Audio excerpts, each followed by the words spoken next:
ঘরে প্রবেশের দোয়া।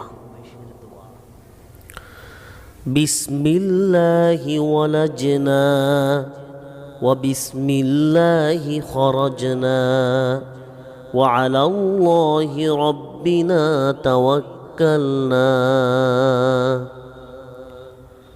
আল্লাহর নামে আমরা প্রবেশ করলাম, আল্লাহর নামেই আমরা বের হলাম এবং আমাদের রব আল্লাহর উপরই আমরা ভরসা করলাম। অতঃপর ঘরের লোকজনকে সালাম দিবে। তাছাড়া সহিহ হাদিসে এসেছে, যখন তোমাদের কেউ ঘরে প্রবেশ করে আর প্রবেশের সময় ও খাবারের সময় আল্লাহকে স্মরণ করে, তখন শয়তান সে অন্য শয়তানদেরকে বলে, তোমাদের কোনো বাসস্থান নেই, তোমাদের রাতের কোনো খাবার আজ নেই।